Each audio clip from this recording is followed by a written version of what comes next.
Okay, now that we've got the room quiet, we're going to do one more sound check with Lucas and see if this is going to work. Otherwise, we'll adapt a little bit. I'll try one more time. Can you hear me? Nope, we don't get him. He said he's going to put his stuff in the chat window, so make sure everybody look at it later. All right. Oh, okay, fantastic, awesome. All right, so we're going to do this. We're going to do a little bit of roundtable, a little bit of presentation. The original title for this was, what I learned from getting out of 30 years of services and getting into real IT. So some of my teachers are with me here today. The fun thing about our group is that we have been, different parts of the Microsoft, I go back to the Windows NT user group. I don't know if anybody knows that this used to be called that, and it's kind of grown up over the years. So this is a really nice chance to kind of give back, tell you some of the cool stuff we've been doing, give you a little bit of a different perspective about, what it looks like when you try to build a very big, small company very, very fast. So without further ado, I'm gonna pull you guys up and bring your sodas and chill. This is entirely interactive, so anytime you have questions, thoughts, feel free to ask them. So, quick introduction of myself. I'm Drew Wigodsky. I am the Chief Security Officer at Upstream. I come from Microsoft back in the 90s, the Microsoft channel for 28, almost 29 years. A lot of different things, so I'll definitely bring a little bit of kooky perspective. Mr. Weland, tell us about yourself. How'd you end up here, and how many times have you been here before? Yes. Very involved in a lot of the aspects we go from building custom software solutions to cloud and something, all that stuff. So with Upstream, we got a team of folks here that work on things. What's very interesting is the bring identity from outside culture perspective on the things into the so a lot of interesting things that we've seen done and specific work on every day. I'm happy to share some of it. Yeah, very involved and here was like team doing for free right after Lucas. So for 2 years. Finding videos back all the way back to the team, I go all the way back to before as a developer. That's where I started 8 years ago. And like I said, and I'm not recruiting something developer for corporate America here. So the way that means to teach these guys how to go in that perspective. I've been working a lot of the technology team, partnering alongside the group, and the operations side of things. To the biggest interest, please. You did, yeah. And you figure out everything. I think it's that's what I think that's given out here, so that they're all able to do. Got it. Yeah. So as far as just back over the areas, because he has 1891. No, so each background very similar to mine. It's sort of a software development. They don't do years of consulting. Obviously, this I started on back in 2006, and we're going to move into 20 years ago. So Lucas is going to have a CIO role at Upstream, so he's going to working with all of us as well. We're also working with pretty tightly knit team. And that would go based on file distributed products, so it's very good. And then all these kind of related back to supporting places. Awesome. One more, not going to be a speaker, but hopefully we'll be able to hear his audio. Hello, my name is Steve Brown. Hopefully I've been introduced by John Weland, Lucas Sahm, and Andrew Wigodsky. You're just having audio fails. Okay, we'll fix him. Tell him I paused for that face. Hello, my name is Steve Brown. Hopefully I've been introduced by John Weland, Lucas Sahm, and Andrew Wigodsky. It's this thing. I'm a new member of the upstream. It's not even the audio. Man, All right. Well, happy to be the there. other not pictured member of our security Hello. team that is here locally in My Omaha name is Steve and Brown. has been here many Hopefully, I've times been is introduced Mr. Steve by Brown, John who Weland, came Lucas from Sahm, and Andrew Microsoft. Wigodsky. I'm a new Let's member see, he of the was at upstream West, he team. was Man, I'm at happy to be there. OPPD for the last six years, I think, but also came out of this same kind of post channel.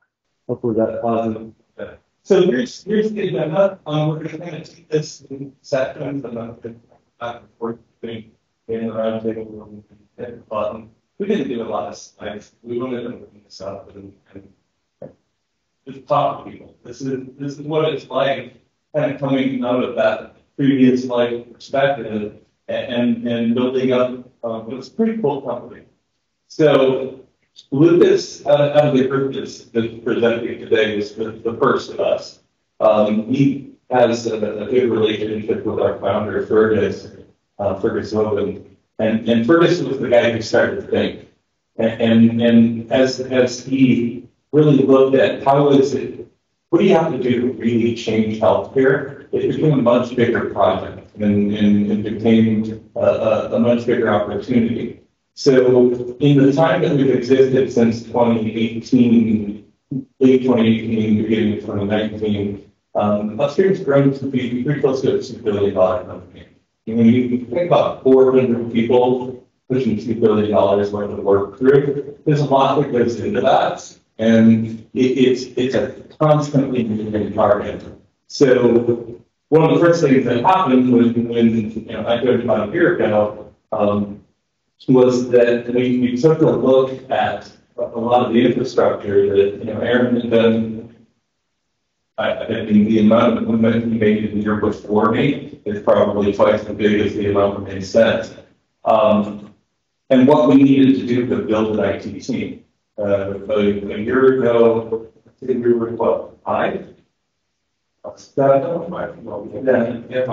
Yeah, and now about 3 times that size. We're a pretty significant piece. So we'll take you through a little bit of the architecture. We'll take you through some of the requirements from a security point of view, some of the things that we struggle with on the security side, but really as leaders, we struggle with trying to get an organization to move forward when it's like putting the wings on the airplane when the airplane's already flying. We'll talk a little bit about zero trust and about kind of some of how we're bringing all of our different things together with Microsoft Signal. And then I'll get a little bit of a dive into just how much mess 400 people can create. All right. So this is sort of the roundtable. Sorry. So we look at the first heritage before you that I can get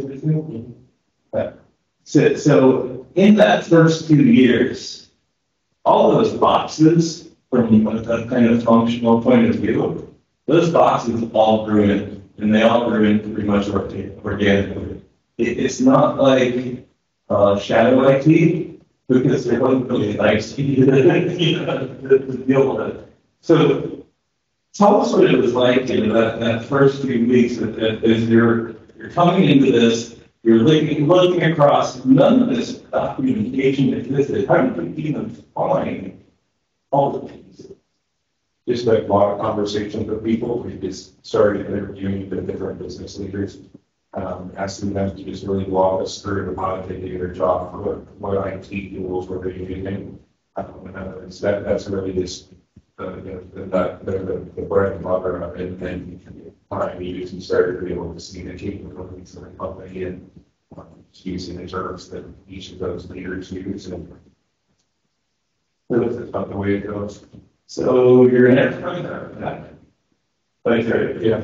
And you just built a picture here, right? That's the part of it you did. No, we had to start ranking everything down around. So it's now you start getting the visibility into what is being used.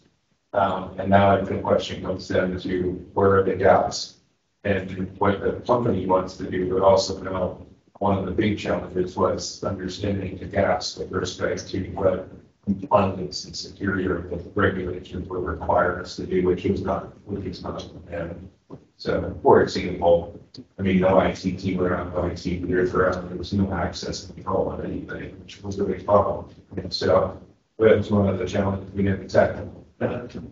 This is all critical is the consistent message back to businesses that every record has a price on it, and every record has somebody that wants it for some reason other than right.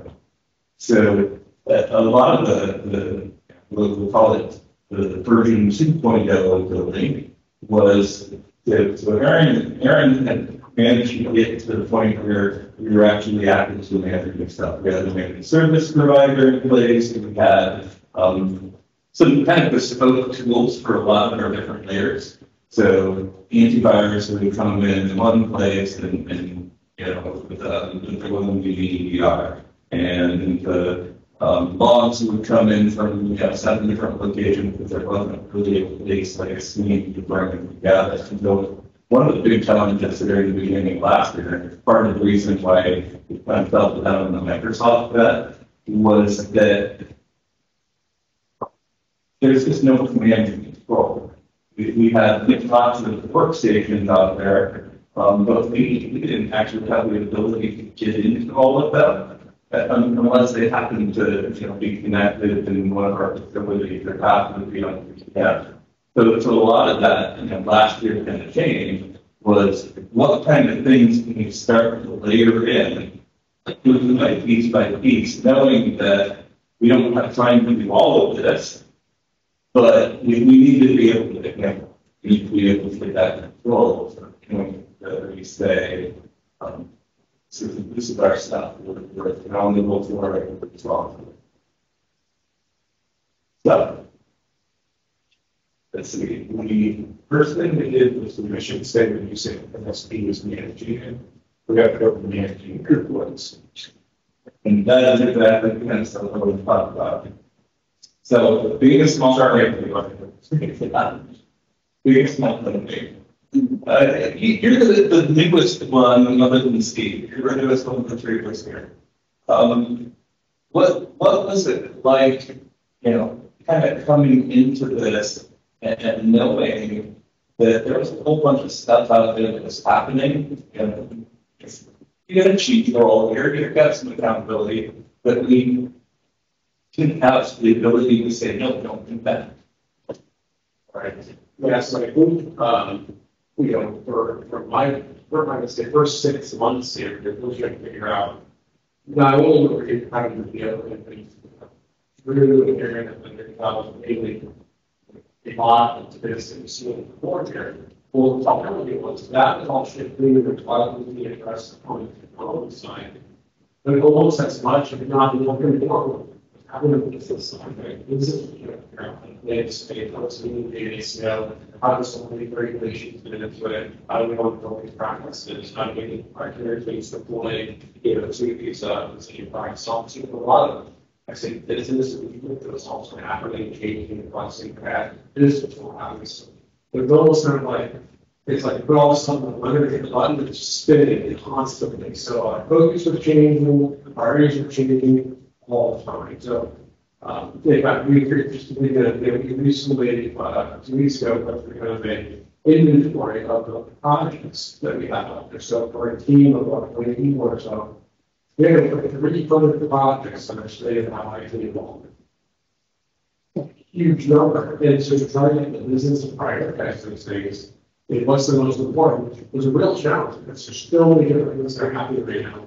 We couldn't get narrowed down to just a short list. So we're continuing to work through that because the point is there's a lot of this movement. It's not a traditional technology shop, right? Where there's team two things and it's process oriented. There's a lot of discovery, a lot of creating new ways to do things, new ways to engage with decisions and patients, frankly, and how do we work with various involved in the team. So there's just a lot of things in motion all at the same time. And it's really There's nowhere you can go and say, oh, I was surrounded by this organization, then how does that work? Well, it's just by default, it's business that is really helping build decisions transition from fee for service work to buying this care, which is kind of like it's billing by an hour versus billing based on volume. The other thing we need to keep in mind is when you look at the size of our team compared to that project backlog, the only way that we can do this is through leveraging models. So we have a managed services provider, we have a consulting services provider, we have several consulting services providers. We have some staff on stuff that we're working on doing. One of the biggest challenges is very stark. So before I came, the guy I'm from Lucas, and this guy over here decided that, healthcare is really in a security and technology point of view, this high trust thing is something to watch. And part of my job requirement coming in was, all right, let's find a way to get us a high trust. Well, it's a pretty easy thing. I looked at all that list and I said, well, okay, that's pretty manageable. We're outside, these are vendors, these are folks who are adopt and inherit and take on risk. And then, oh no, it's not exactly this simple, because that little box over on the right is that every customer, every partner that we integrate with kind of has their own way of doing things. So when you go to do that high trust assessment, the first thing they do is they try to quantify and qualify the risk and figure out where are the risks areas. And the first question they ask you is, if they have there, is what kind of organization are you? Are you a payer? Are you a provider? Are you an HIV, an integration network? Are you a billing specialist? Are you a medical specialist? And we looked at the list and we go, well, yeah. All that applied, but it was radio button, so you can only pick one. So like I said, we're coming into this model, and then we go and make a big directional commitment around time trust. But all of those boxes that Aaron drew at the beginning, a lot of those boxes have changed. So the managed service provider that we had, we candidly had some challenges with that. So a lot of the problem was because we were little, but our needs were complex, because this looks like a pretty big organization. Their ability to get in and understand what's going on, and we might not necessarily own the EMR that user is connected to. It might be a doctor's office that we're working with, or it might be something else. So we had to find a lot of different ways to put technology, I call them micro processes in place, where we would say, you want to get in and be able to maintain one of our PCs. There's a process that goes through that. Aaron did a lot of access packages. And even though we didn't, weren't able to fully embrace that governance, because, not everything was type battery, not everything was SSL approved, there was still a diligence piece. So we were building that. So we click one more slide on architecture, and then I got another question for John. So one of the things that we're trying to do now, trying to look at this from a lot of different perspectives. So the last perspective that we looked at was more of a functional perspective. This one is more of a technical perspective, and it's complex. There's a lot more than just this, but this will give you an idea for, again, a company about 400 people, need your platform. We got ServiceNow, we got Salesforce, we got Oracle, we got systems coming from each of the ones that are inside of them. So most of the stuff other than that, for partner stuff, that's all stuff that we're taking care of ourselves. So a big part of the work last year was just to get all of this stuff wired up to the point where we could see. So he came in and Aaron handed you the fully complete enterprise architecture, and you hired all your solution developers, and everybody was off and building Power Apps and all sorts of Power Automate, and that all happened. Yeah. So what is it like having security saying, hey, I trust? Having ops saying, okay, but don't break my users because they're actually doing clinical care. And the rest of the folks saying, by the way, you just had a massive capital infusion, so the eyes are on you. What's it like to build IT with nobody in the development side? Yeah, well, it's definitely very different because one of the challenges that we have is the picture is law system, right? And we're exploring what we're using and customizing for what we need, which is great. And there's a lot of these systems that were chosen and put in place provide the capabilities we need. Mostly out of the box, we can customize workflows, protocols, and create the system. Well, becomes a challenge, it's kind of a first needed consultant and having to develop a background. You could walk across all these businesses and kind of go, yes, we know this, but the 3 point, you have to look at your suite. So there's many processes today that exist that we can actually solve on the standpoint. You have a team to help implement that. It's very challenging, and you have to be very specific on what's going to take on. It's really project reference related. But I think what's happened is, we're really strong meeting at the team, and those who have what we deal with in healthcare is data in some form or fashion. So you're really looking at, like you said, one, getting the system online. 2, now we're in the process of delivering them to connect. Not all the systems have data fully included, so we have the data flows internally, but the new system integration, but there's also data coming in and out quite a bit. And that happens from different levels. System level integration, all the way to people exchanging HI data with files that are confidential. So there's a lot of security concerns with it. And as we are slowly moving to that, we're able to constantly project it. It's very careful about what we're taking on and what we're still, because there's a security implication and it's operational implications and doing some very exciting. Yeah, and so part of the impact of that is users get broken more now, right?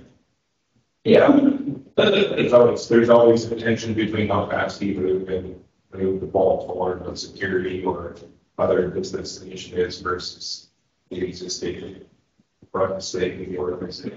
Would you say that the way that we respond when we get broken, we be more, I wouldn't say programmatic, but at least procedural enough to figure it out? Yeah, sure. Yeah, we 1 year ago, just you and I, jump out of people's PC to a screen connect. It's a problem since they came up with it. It's definitely a lot more procedural, where we work with it's just standpoints with plans together to run it out using the recent for everything in order to get some feedback and some refinements and adjustment and measures. I think so. It's kind of interesting when you look at this map up here. So Azure AD predates. Was it predate? What? Yeah. So we were hybrid before. So Azure AD on 365, they've been there pretty much since the start. More in the cloud, better than the cloud. We grew from that stuff. By the time, and obviously Windows was out there. Mac OS, one of those things where we had some executives that absolutely refused to use anything with PC that ran Windows. And being executives, they have the ability to accept the risk and say, "No, I'm going to do that." So there were a couple of things that came first on this list. The first one was that our MSP had a tool that managed our PCs that we did not control. Like we had no ability to control it. We got the ability to use it, but we never had any of the back end. And from particularly healthcare point of view, that's really dangerous to us because we don't know when people were doing things. We didn't have a record of what happened, who gave that access, and did that. So the first one on that list that we have that I think that to the MSPs, I think by nature of any organization like a small company, a small doctor's office, and so that goes with they have the procedure. So the user could open a ticket, just reinforcing the same from the control. The user could send a ticket and say, I need this app installed on my PC. Then they'll just happily do it. It's like, okay, log in, install it. And so that's the challenge you're up against in the sense that it's consistently a lot of class when it comes to how do you know what's on your endpoints and how do you know if that thing that user doing, they don't know they're trying to do their job done. Like you have the disability and vulnerability to actually solve that. All that doing I did, I told them don't ever do that again, you have to get approval. That kind of thing, that was fun. But I had to insert a human in the middle of that process where we didn't have better control, responsible development, and the whole thing.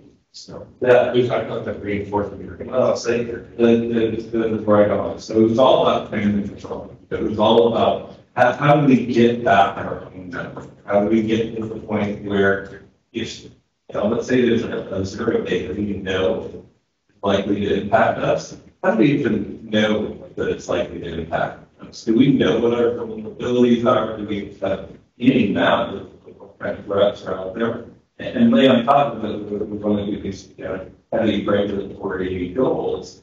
That was the biggest importance. So the screen protection was the first big piece of that, was getting our vendors, our tools out of there and getting our own control. Getting that plugged into Azure so that not only would we be able to control from a zero threat point of view, who's allowed to get on to my literally they say we have it runs as an NPM system. So you can open up a desktop as a system user. Basically. It's scary how much power that we have in the environment. And we have given it over to our vendor. So it was a lot of bring that in. And that was also the point that we started kind of spinning up log analytics and getting the data from screen back as we implemented it directly into log analytics so that later we could start to pull that, etc. So that was really the first thing that started reporting. Then we started kind of pulling in, that's the point at which we started making some licensing decisions. Let's see, I think probably when the next 3 months we could find anything. Sure. Yeah, that's what I'm saying. So 2 days in the job, I get a phone call from a vendor that says, hey, you need to look at this. And he was a security guy, I can classify things, and I'll tell you, it was not a good thing that he found. It spent for the next 3 months looking at it and trying to figure out what happened. And the problem being that without that basic command and control, and without that basic audit log of what was happening, in a lot of cases it was we had to do with forensics because there was no other record. There wasn't anything else to look at. So that actually, what Eric was talking about with the E3 to E5, that was the thing that really kind of put us over the edge on that. Is that at the time, 10 people, about half our size, it's about last summer, and how do we get visibility and just what's going on? Who's using what? Was the biggest piece. So the federal was a big piece of that. We wanted to get a single antivirus, single HPDR, again, signal ingestion. How can we get that signal into Sentinel? How can we get it to a place where we're going to back? So that was kind of the next one. After that, all those blue bubbles started lighting up. So one of the big things that happened last year is like it's a lot of our executive leadership filled out. So the kind of people that you would see in a healthcare company, the kind of experts and expert leaders that you would expect, started to come in and they started to bring tools. Many of those people started none. So 2 years ago there were none of those. Which one? Innovation. Very important clinical partner. All their stuff we work with them. So it's fine for and it's work very good. So they're little bits and pieces. Some of them were implemented with best instead of us.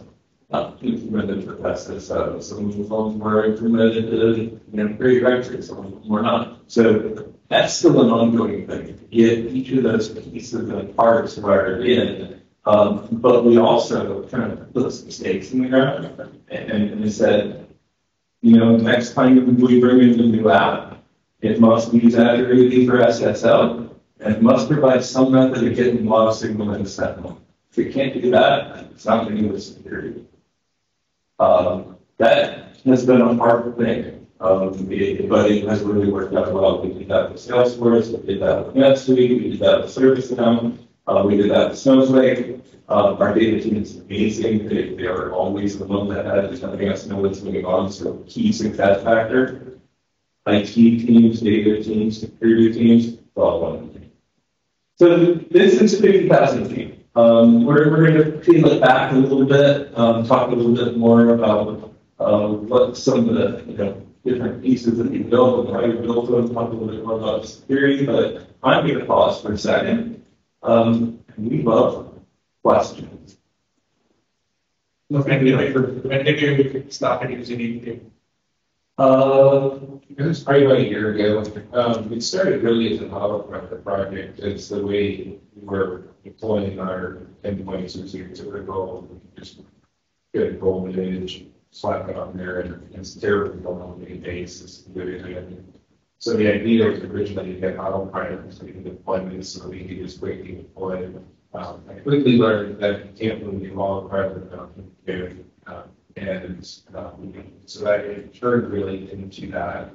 And the last year has been really stabilizing to getting it to the point where you decouple ourselves from Active Directory so that it's autopilot pretty much. We can do a hybrid mode device with autopilot. The company is just all devices.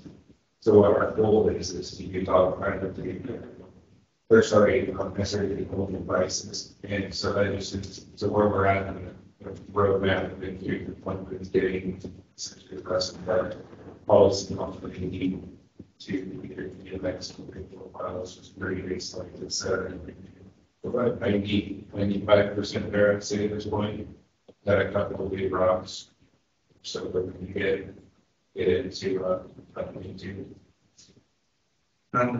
Did upstream already say anything, John? No, we were using mostly our MSP tool when you're doing it. That's why he joined on day 2 at the nice welcome to the organization. It was actually a gift. I think it was that event actually helped us essentially sell getting file subscription and the increased cost there. We're also offset by essentially not paying MSP anymore for whatever.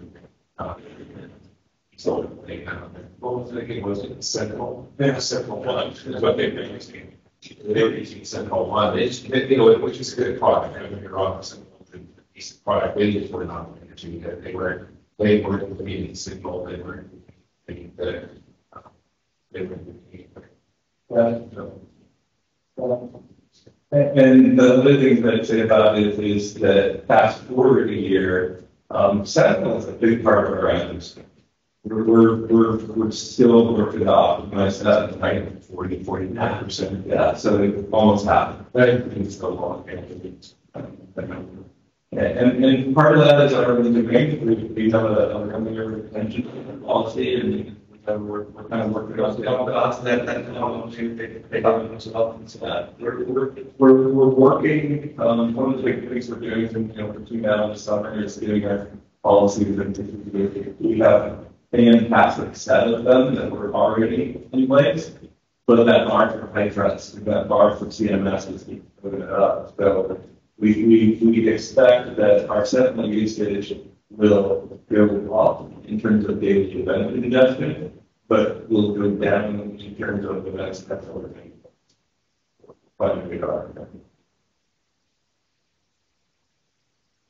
Cool. So you mentioned having an executive team fill it in, they have max that they want to use, they have actual products that they also used in the past. You said your bar for what's regular new tools is it has to be secure to that LED, SSO, and then it has to be able to be adjusted to the setup. But how does that dynamic work with your executive team and the relationship with technology on telling them, no, you can't use that tool because it doesn't meet these expectations? But Yeah, so the question, but one of the things that we had to do was because we're education, it's small company, it's a lot of folks that just need an organization. We used to say, that's this is good. There's a bit of control point or something to say, okay, we can follow all these requests and something way for us to do them, let's make sure that I can see the illustration data, put it all out to practice on all these different abilities involved in evaluating what the request is so that with the system, you can say, all right, let's take a look at this one and it's evaluated its other place that they have, there are other products that are out there to choose the ones that are best to fill physically for my experience. So that's helped. That now it's improved its documents, not just the person's able to get decided. That was one part of the other part of the mentioned. How do the evaluation process be evaluated? And this one's out because they don't need us to or we can access lots of so it's helping, it's not perfect, but it's we're going here to the one.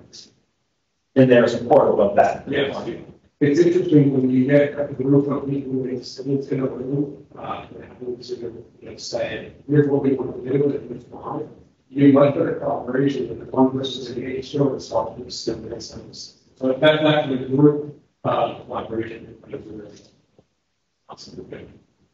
One other thing I'd add to that,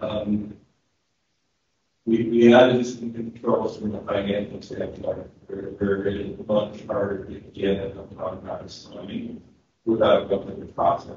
So if you're not going through the legal process, if you're not going through the finance process, and if I'm not talking to the legal and finance folks that it's okay, the security, Steve, checks that off. It doesn't move forward.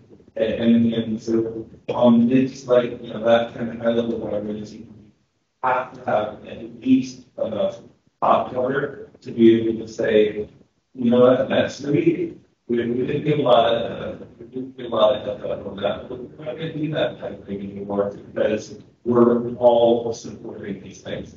Finance department supports it, tech department supports it, the operations supports it, and security absolutely. So I think that's absolutely the right question to ask, because if you don't have that, then you can't get this kind of security. It's also because obviously it's one thing more student versus that is really and meeting credits and council that looks at businesses as legal units the way you offer. I'm gonna time kind of start moving us on to the next one. I wanted to get a little bit of tech content in here. So for those that, how many people have done victims? All right. How many people have done this? Or CFF? Okay, let's be more. So we are in an interesting space. When you look at the way that we work, we have relationships directly with large health systems. We have them with hospitals, with hospital systems. We have them with independent providers. And we have two massive relationships with the U.S. federal government. We're a direct federal partner.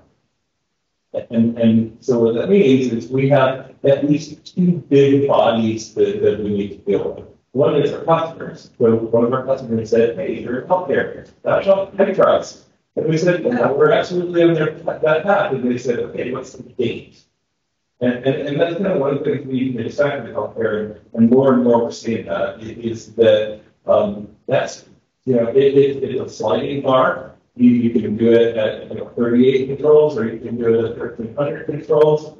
It's very scalable, but it's not small business. It requires you to do things like complex diagrams there, where you kind of look at this on one side and high trucks from the other, and you're going, okay, so in order to do this, I need to make sure that it passes through at least a packet scanner and some sort of detection. And so the network path has to go here, the identity path has to go here, the data path has to go here. So a lot of this is, while we're building this airplane, now we're starting to say, okay, this process.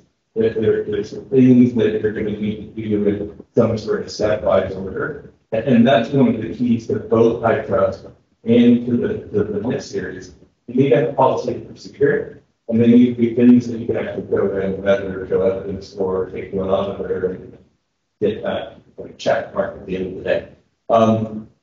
These privilege, I can't remember what can get specifically about what the privilege say you could. There was no access control when you joined. This is a part of it. So we did a story pointing exercise and looked at all the different things we need to do if you're writing for high trust. The largest story was access control. And not even just all of access control, but specifically the whole management piece. The part that makes that challenging is that the main thing. That's a John thing, that's an Aaron thing, that's a Lucas thing, and that's a John, our data officer thing. There's a lot of people that have that piece, but even they can't decide. So I can't tell HR what you've got. There's some suggestions, and they can do a list. But there's a lot of alignment that goes on at the data layer, at the network layer, at the process layer to be able to do these things. So that's kind of where we're at right now, is that we want to get to a point where we're like real-time auditable. The other thing that we're trying to do is we're trying to get a zero trust mindset. The best I can tell you is go to Microsoft, anybody else, and zero trust, and go, okay, I'm going to go implement that. That will never be enough for you to know what we're going to do. It requires you to then take all those requirements and start the process and start to make them things that you can repeat. So this is kind of what we're trying to do. We're trying to, it's kind of like the old network model. It's a lot of leverage. They're not network boundaries. We may have a system that can actually sit in multiple zones. That's a network kind of thing. A network segment we do. But in zero trust, I may have this server there and I can work together. And I'm sitting here down here at 0.1, and it goes to layer 1 because I need to protect so that somebody can't go past the hash, or I need to protect so that somebody can't do a rainbow attack against a DPS did. I can go back to the directory of the database. But Aaron has a bunch of people that are supporting that server, that are patches and they're doing vulnerability checks. So part of this has been negotiation. So what was the first rule? And I'm going to be thinking about this because I didn't set you up for it. What was the first kind of rule that you tried to do? That upstream solves it. Yeah. Yeah. Very good solve something. There are times when you have to, as a group, say, no, we're going to be the first people to say, hey, guess what? So this has cool things with mobile application management. It's really wonderful. I can go into my phone and I can copy stuff with my PowerPoint slides to my Excel spreadsheet, and then I try and paste them into my text. And it says it's on your organization data copy paste it. But they or some ways. Yeah, it's a simple thing. So when it becomes a discussion of risk. And risk being a whole bunch of different things. So we have these regulatory requirements. The government has one thing called development, and then another thing called high tech, and then a whole bunch of other little acts that play into that, including the Privacy Act and this one. And we're trying to deal with how do you do all those things that really get our first control. One lead. In theory, if we had all of these things to protect, it came back at, I think it was 1,100 people. And really a company with 400 people and 11,500, you can't do 1,100 controls in a year or less than a year. So a lot of it has been prioritization. So what was the first thing that worked? What was the first product that is completely honest? Maybe you want to make that from there's no lie. Well, I would say the first one was you're doing like EMSB, where instead it's kind of shutting down and putting control around watching their health systems. That was disruptive because they were our operational arm, and that pushed a lot of order people to a very small team of people internally have a lot of capacity, but the necessary to do is simply said there's mentioning it was necessary to do, and then you had to made it work early back out of there. That was great, what was the first thing you brought up was the industry. Then which actually was they were doing your job, so it growth the MSP. Let's one example that breaks some big effects, and that's part of the message is that why we need that top-down support is because people it's something like all these people that used to be doing admin and used to be global admin, as of today they're not. And they do feel a lot of time to prep for it because we did not know what level of command and control we have. We know that the MSP, it's not even just about your MSP. Sometimes it's about the tools that we use. There's a lot of risk. If you look at I trust version 9 to version 11, so it did a big jump this year. One of the key enhancements is there's a whole lot more controls around their departments. So those, how many projects have we sitting down right now? How many parties have you got? Yeah. Refugees. Yeah. So 25 different vendors all have their meetings and as of 6 months ago, our entire organization was pretty much all of that stuff was in one bubble. So there was no limit between, once that vendor was inside our network, they could get to anything. And once they had those credentials, they could get to anything. So that was kind of our next layer, is that once we got the endpoints pretty well managed, and once we got some of that cloud signal coming in, and by this point we brought our firewalls so that we're starting to see firewall signal. The next thing we did was defend for identity. And if you haven't played with that one, the idea behind defender for identity is it sits there on your domain controllers and it builds a massive knowledge model. So it's doing machine learning and it's looking at trends based on your actual people and your actual usage and the actual things that happen. So every time that there's an LDAP request, it's looking at it. Every time there's a DNS request, it's looking at it. At the beginning, when you see some of these, Sentinel data individuals, it went through the growth. And then it quiets down a little bit over time. I think it's better and better. Challenge of that is, what do you do with that? Now we've got a signal, but so you had this massive team, right? There's 37 people working for you with all the effects, right? No, it was Aaron, and me, and the guy that kind of sat in our office in North Carolina make sure that the people that are being honest and support that side and support. And then there's our expertise.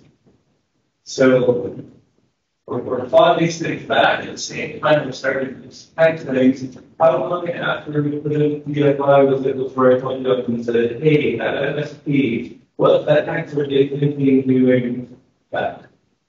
No. That was like a week. It seemed like it'll pick up on things. It'll pick up on things like if that user uses one of our identities to get in and there's already with them, and then starts reading like net user. If you've never done this and hasn't given something on the domain or all this open source commands, they actually work. They work against NTDS, they work against the back directory, and you can do anything at that point. You can do all sorts of things that Windows never allow you to do at Active Directory. But when you're in a dedicated system, those are pretty much a possibility out of the main door. I think that full phenomenal cloud power. That's why that's at least what's on the entire domain.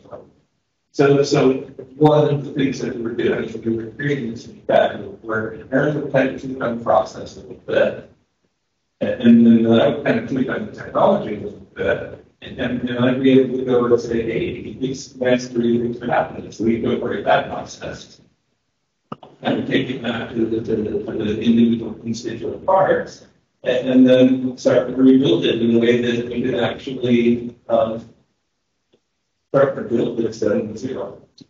So we are maybe halfway, through the way we're building everything.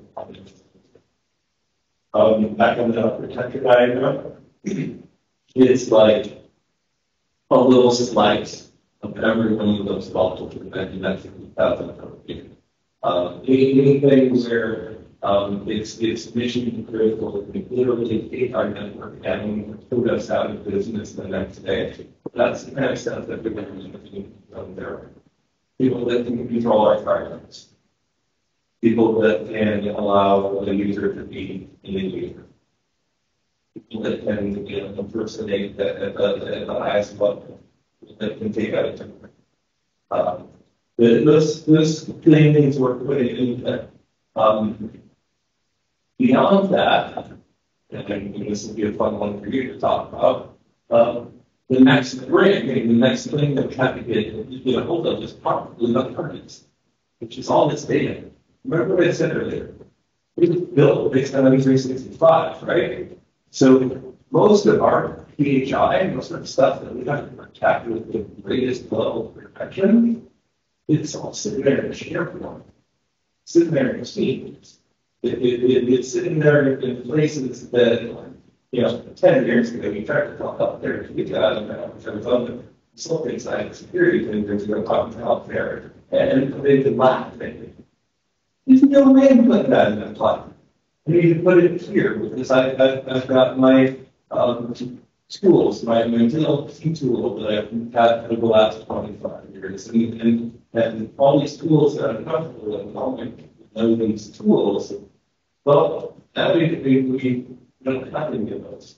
So part of it is back to the earlier. We didn't have a lot of people to argue with. It was nice. We could make some of these decisions. But your mindset is in the paradigm. So where we're at right now is we still have a massive data elements. It's really hard to get to it. If you really have it, we've got a lot more layers of controls in there. We're using information protection, we're using the DLP, we're using the cloud category, we're using a lot of those different pieces of perspective. But fundamentally, we still don't know what most of this stuff is. So I want to talk about providers. So one of the things you have to be able to do when the initial onboarding of a new provider to working with upgrade It's just a bunch of data after change, and what pages do we want to work with, what's the specifications, so everything else is the data.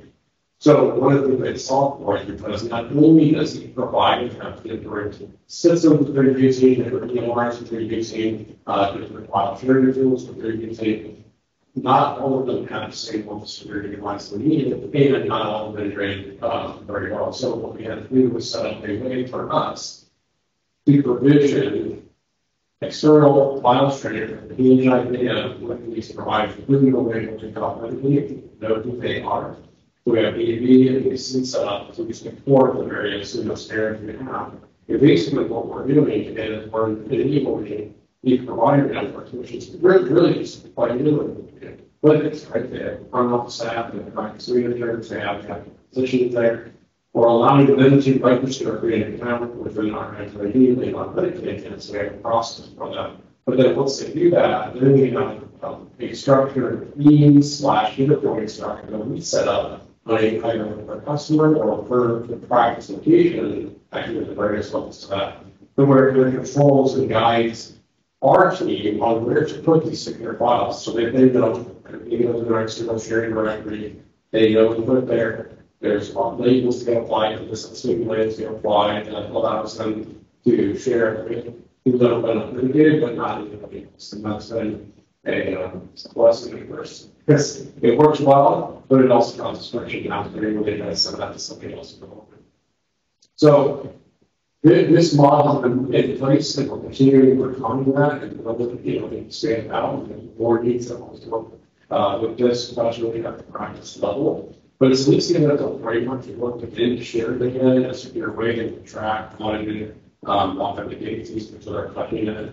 And I would say, we can go back to one of our customers, like others today, was to move all of their file sharing and their streaming files.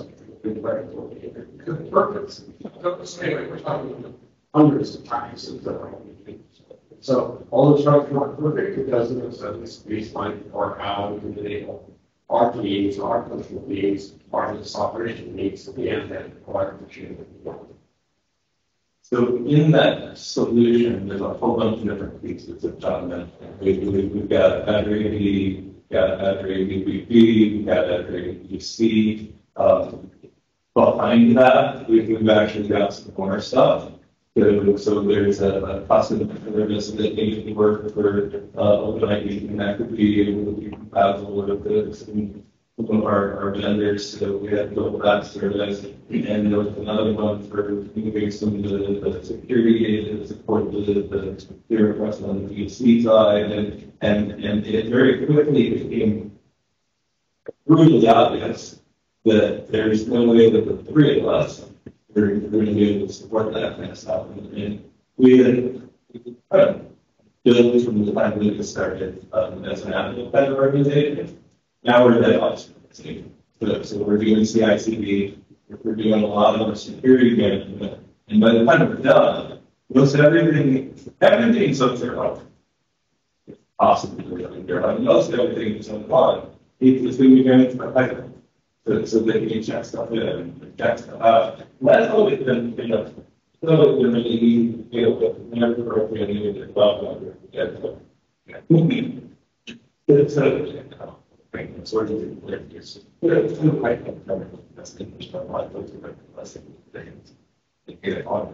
yeah. They do. And then the other thing they do is they create a little bit of tension between the partner and engineer, because he needs to support this stuff, and I'm over here in engineering, and guess what? Our vendor, they weren't doing DevOps the way they were doing it. They didn't have CI/CD, they didn't have Azure DevOps, they didn't have, between the three of us, 7 years of development experience. That's scary, right? So we would take them and like, okay, so we need to do NS servers, we need certificate management. And then we say, go build out a pipeline. Look at us and say, okay, about 3 months. And our case is, well, if it takes longer than maybe a week, okay, fine for it. So a lot of it is that the Okay, so this operational thing that you have, things are not on, this security thing, and we're trying to do more of the operational security, but it's, that model is pretty growing. There's, well, I mean, even our point where it's most, where well, basically where it's hardest is when you don't want your vendors messing with the pipeline because they don't have it, and now that server is deployed with the pipeline, they're going to so now you've got to put in significant processes and procedures and say what they can, what they can't do. That's just a lot of numbers. That's, they always have to go around the process and how they get it for customers. And so when you have cases that out of that, that's going on. Like you said, that's where I think probably the greatest integration is to do something that breaks it.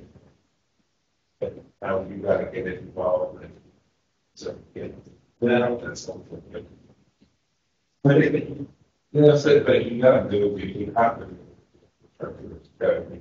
And can't manage things at the scale when you are getting control of the positive need. So that your team in 30 days, itself, as you start rolling out, all the place to put stuff around and getting that. So getting it out, you've got it. I use it in the director and go change it right now. One of the things that we done, and we've taken these different layers that we started to visualize them from architectures and becoming different to that.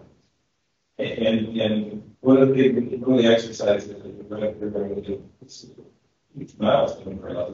Parents can move direction.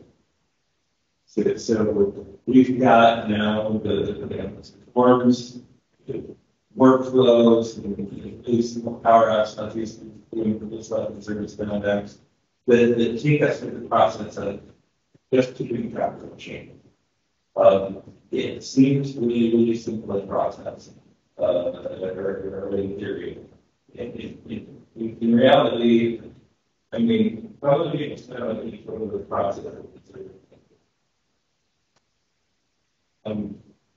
Well, that's a complicated question. Yes, right now we're deploying 19 inside the service now. We have 5 that are helping us still trying to get them one in service now. We're using other vendors, and so again, we don't have a large team server competing vendors with this. We also do have very fine budgets, and so you're on the hiring lower cost vendors because they're the ones that meet important need, but that they get paid for it, so many things manage that number a lot. That's just the nature of working with a small company. That's just how I think we get to be. So it just takes a lot of work to manage. So yeah, it's been. Well, it's supposed to be February. I'm still working on this. So yeah, the change management tool that you literally yeah. So change management. Yeah. So the change management we're started putting the processes and something stop on there's a new working service law first instructor. That's the case where you're hiring some process and what's the problem. That's the same thing. And that's where John and delivery management prioritization. I think my number one recommendation to everybody as a CSO knowledge this, if somebody comes and tells me, hey, I got partner before you get to be high customer care, say there's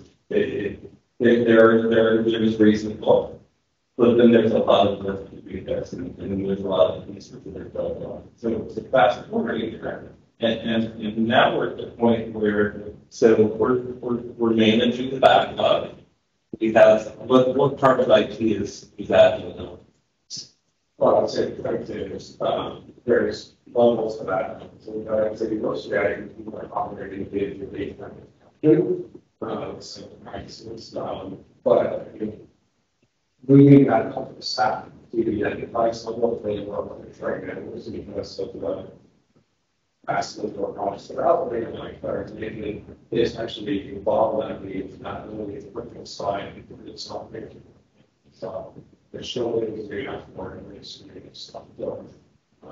Reducing with your progress and the process and bringing that down as well as maybe starting to make better decisions about what things you can actually do so that I can get a price partners visual. It's valuable, what's in the free valuable, it's creating long term things out there, interruption, whether that's a the process or it's a big banking system, really help provide the system structure on that, maybe it's specific stuff. It's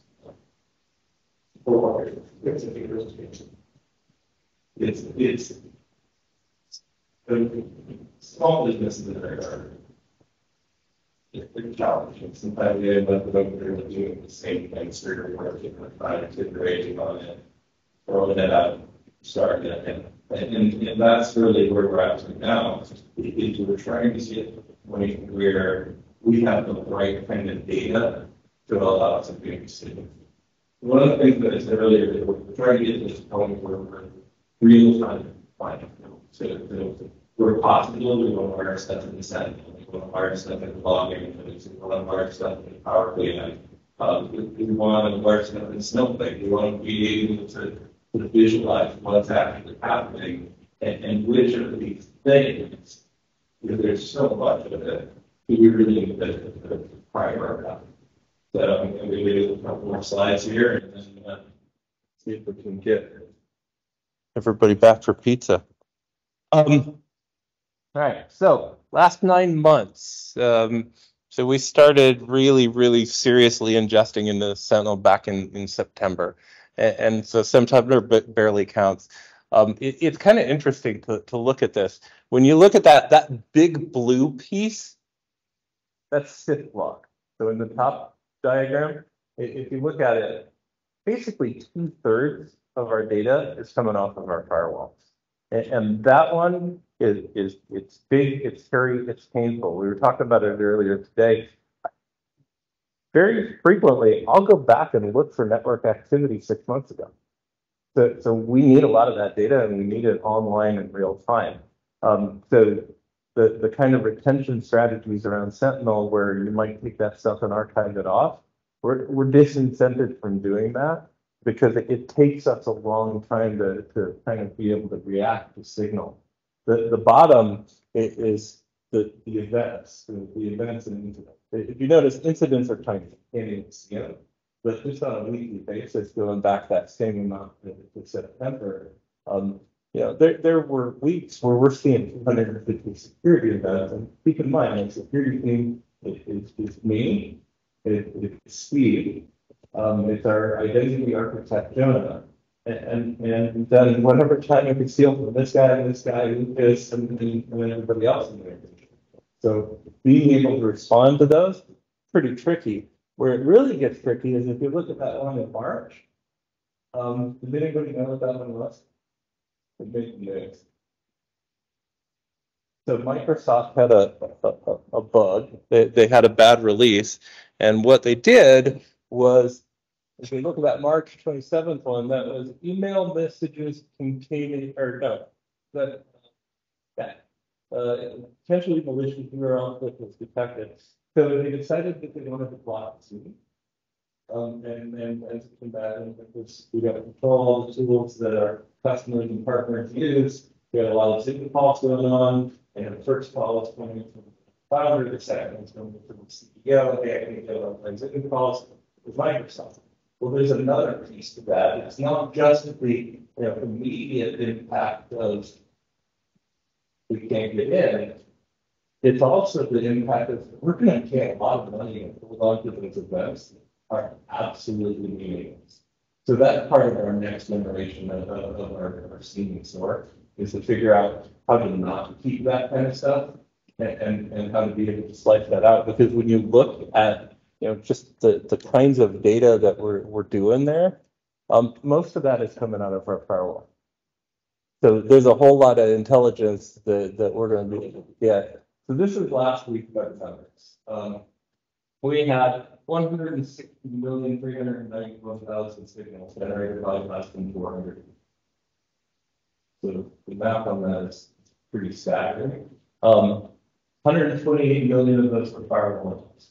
So one of the requirements in high trust is we need to know all of our network transmission. We need to have a complete map, and we need to be able to control where every network transmission goes. So this kind of data, what we're actually doing now is we're starting to turn this data into, real life maps of low hanging fruit. Things that we can actually see our users doing this, and then we go and respond like that. So to get to that kind of real time kind of view, this is a big part of our strategy is to get the right information into those tools, and then to build the kind of orchestrations and power apps and other things that go on. So, guys want to add some stuff, and then we've got a couple minutes for Q&A, and we'll have people go through it. We don't final parting shots. Yeah, I would say that, like most companies, as the progress of our company, things are always changing, things are always moving in different directions and where they're going. I would say a lot of cases, we have a lot more change than, a lot of people like when they look at the past, that are around much change. There's a lot of change going on here, but I would say, even though it's the same point of technology, operating, all of it is constantly turning, I would say that same, like you were looking earlier, stay on top of that from that was the change that and also multi-line speed, high communication, like I need to support the IT, the operating suites, the experience, of course, type connected. That's that. One team concept of possible computer is really important because it allows for launching traffic in our big stage. So, obviously, great people, great projects, still lots to do and what we've done, but we're making advantage of procedures and. I'd say one thing is we're obviously using all Microsoft the platform. We're not. Obviously, we all have a lot of experience with Microsoft tools and stuff we're there. It's not that these things in Microsoft is the best at everything. We do think that from a cost efficiency perspective, it's working very well. We were able to put many of these controls in place, and they're quickly. You're able to lead this with this basic file license, and I think that's a helpful. I believe we're able to turn off a lot of money making us speeds because we used to be using their products anymore with things. And again, they're not perfect, but you get the job done.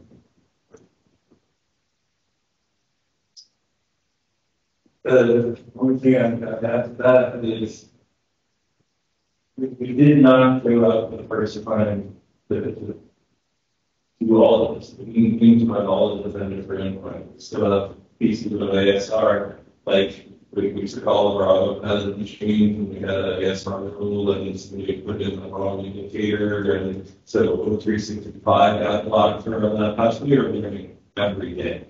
But we're also getting more, aware of the signals coming into us and we're getting better at responding to it.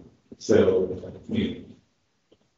the challenges every day is something different, but keep it fun. You can do an awful lot by doing very, very thin first.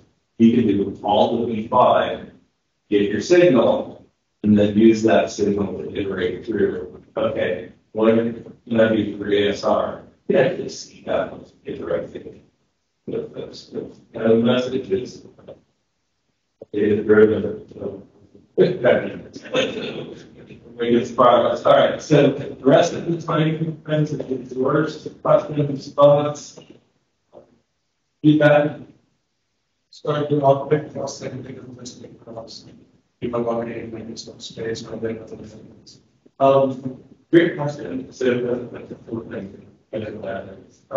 for me, it was pretty simple. I came out of space where I can implement those tools, particularly the tool way. The other thing is that I know from experience that trying to get, particularly since our model was layer it on, slap it on first, right? Cover it first, get the data, trying to egress all that data on first off, get those numbers is really expensive.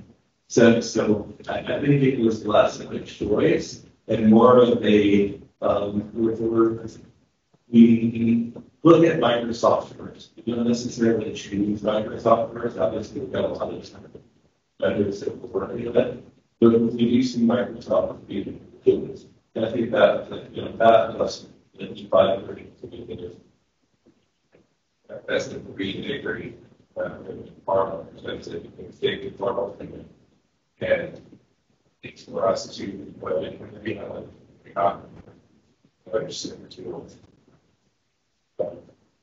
because the regional hospital, somebody for right from the city, it's something like that. We turn signal, all the signal, and I don't think we spend later monthly. That's not, it's not a lot. It's incredibly factor for this low 5 figures, very low 5 figures. So that's like we're spending on all this. That is a very fine licenses. But then I guess that's so it's doing the kind of we don't pay what we do. And so how we do it, about 70 days. So you can keep my licenses for we have E5, hold on, M5 to 265 and 5. So look at 400 number is one and 5 of them can use contract service and it's employees primarily. Most of the contractors can actually work. Plus, that's the part. You get that. So, you'll achieve the 365 that. So, Do you benefit much from the Sentinel ingestion discounts that have been applied? Yes. I think it's one of those things where if we planned up right, that probably would have been a really good thing for us. It's just kind of, it's a nice benefit. Then at the end of it, we ingest a lot of data, and that sits a lot of data. As a component of 49%, 55%. It's not one of the things that it's covered by that, but all of our M365 data is free, and that's really a huge difference with all that other data coming in. There's a lot of value in that. These data systems that don't have system. We still have systems that don't have SSL. We do. They are dwindling by the day. It's a lot easier to have new ones come in and say that's all than go back to all the ones and say that's all. But I would say just because of the high trust journey, they're going to be very easily managed. That's something by the end of the year. We have some. We know how to protect them. We can sell them on to We have similar policies with single sign-on and log analytics, but we're finding single sign-on, most vendors have that capability and it's pretty easy, but with log analytics, it's probably more than 50% of the vendors we work with don't have that capability. But finding similar, and it's how hard in a line in the sand is that? Yeah, that's a great question. Our Snowflake interface for Sentinel, we did ourselves. The vendor we worked with came with a pattern.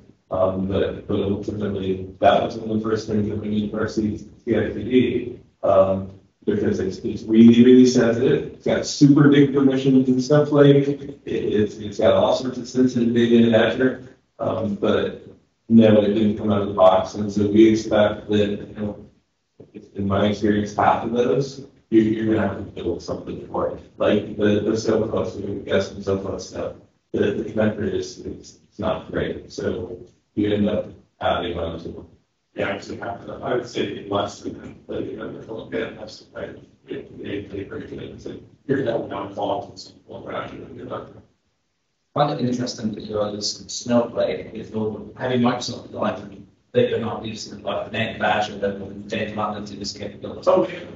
So the interesting thing is where we put it but Snowflake was, I think there's two reasons. Snowflake one is because one, I think it was a lot more familiar with the data team with it for one, and so it was like it was going to get them more rapidly where they needed to be. But I would also say that Snowflake, you know, it was a better product than the Microsoft integration stack. I mean, you have to do all the integration work yourself amongst the different Microsoft capabilities. And we hired a vendor to come and help us with a lot of the reference architecture we're doing in Microsoft. But we're able to sell actually getting analytics officer on it. That's really the thing with fundamental reasons because of the extra work that they've taken. And they were running less than 3 months. The other thing I'd say is from a security point of view, the Snowflake usage of the Azure platform is really good. So they do private link, they do it well. And that makes a whole lot of difference in your ability to reduce that attack surface. So there are things that I would say that because Microsoft is so much bigger and there's so much history in those products, I don't know that they've been able to even adopt their unique technology. Like if you try to do ADS and do the static and you don't know what I mean, there are some things that are just really, really hard to do with Microsoft approach that, you know, just we're kind of never and stuff. But yeah, that's good. Maybe as I say, I don't know, certain places. First, Microsoft's identity platforms pretty deep and wide. And so it's not just a turn on, it's something you see like it's not just going to be network, you know, that time that we will still have a small vision. And that said, we're still using, so we're using and we're using lots of Power BI and we're doing more stuff with Power Apps, maybe Power Apps. So there's a lot that goes around this, but like the purpose that it had, which is for our data teams, it was related to the degree.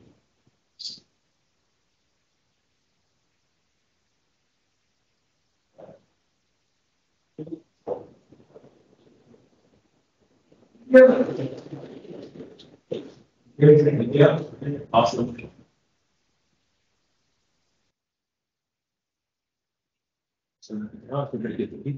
Thanks, folks on the phone. Lucas says what?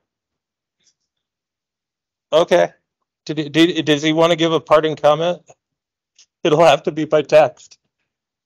Okay. Oh no.